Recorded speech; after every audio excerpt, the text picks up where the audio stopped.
Coming up on today's episode of Airborne Unlimited. Vizion certified autopilot now delivering for Cessna 172 and 177. AeroShell Aerobatic pilot Gene McNeely retires. Wittman Regional Airport director announces resignation.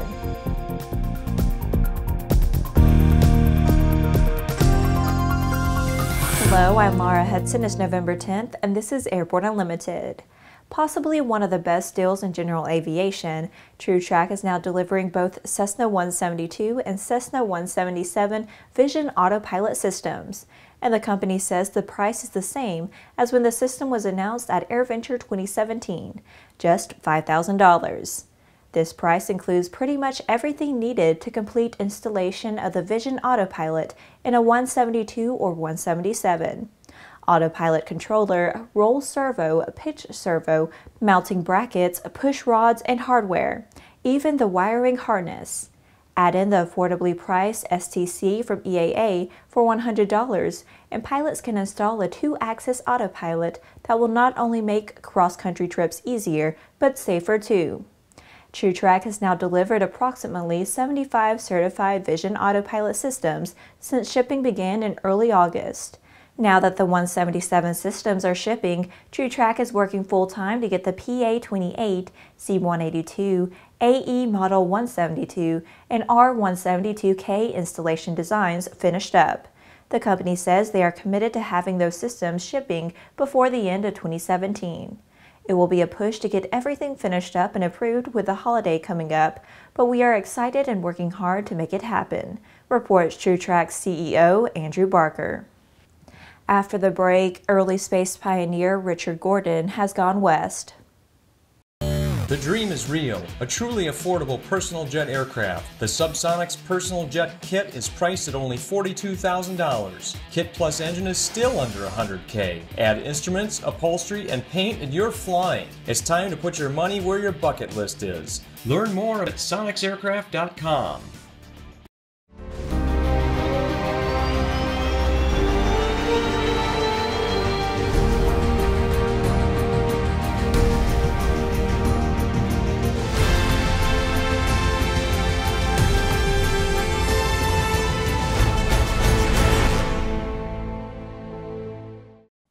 Welcome back. If you would like to be a supporter of Airborne Unlimited, send an email to jim@aero-news.net. With so much news coming out of the aviation industry, we're summarizing some other interesting stories in a brief segment we call Around the Patch.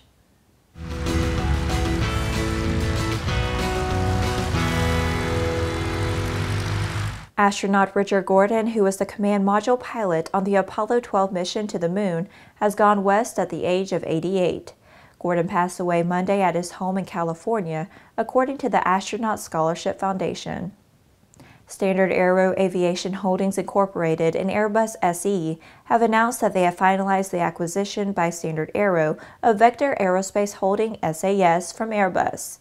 The newly combined company, which will maintain the name of StandardAero, has more than 6,000 employees in 42 locations across 5 continents, with annual revenues of approximately $3 billion. Alaska Airlines and CFM International have signed a 9-year rate-per-flight-hour maintenance agreement to support 128 CFM56 7B engines that power the airline's fleet of Boeing next-generation 737-800 aircraft. The agreement, which includes spare engines, is valued at nearly $500 million at list price. The FAA has published a proposed AD in the Federal Register for certain Piper aircraft. The proposed AD would require installing an inspection access panel in the lower wing skin near the left and the right main wing spars, if not already there, inspecting the left and the right main wing spars for corrosion and taking all necessary corrective actions. Well, that's it for today's trip around the patch. Now let's move on to the rest of the news. As the 2017 Stuart Air Show closed at Witham Field in Florida on November 5th, aviation enthusiasts bid a fond farewell to AeroShell Aerobatic Team member Gene McNeely, who retired after 24 years of service with the team.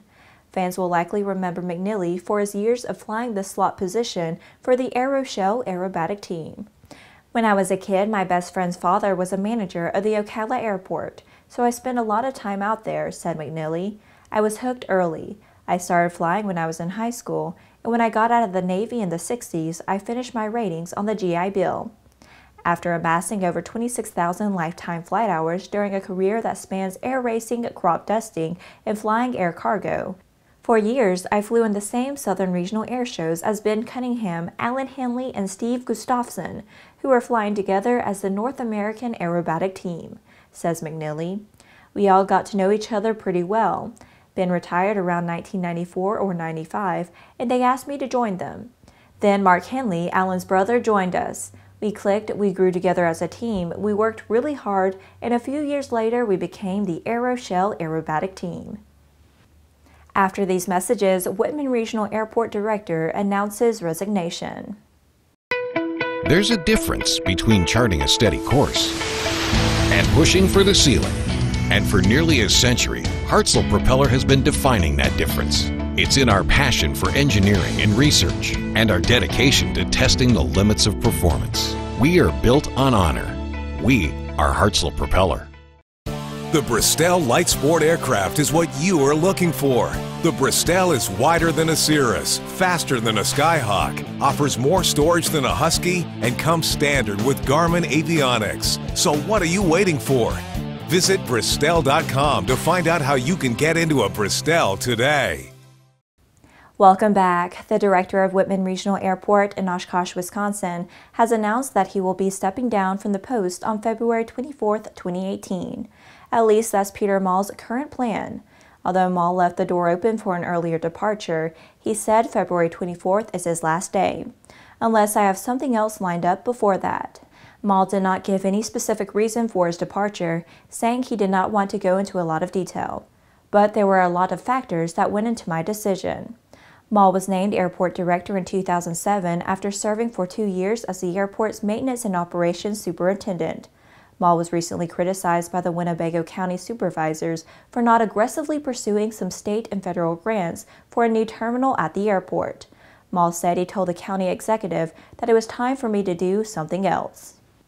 Well, that's our program for today. Remember that Airborne Unlimited is currently on our winter schedule and is streamed Monday, Wednesday, and Friday, alternating with Airborne Unmanned on Tuesday and the AMA Drone Report each Thursday. Additional breaking news bulletins may be posted for important stories that fall outside of our normal deadlines. If you're watching us on YouTube, please subscribe and do check us out on Facebook and Twitter. Get comprehensive, real-time, 24/7 coverage of the latest aviation and aerospace stories anytime at aero-news.net. Have a great weekend and see you Monday.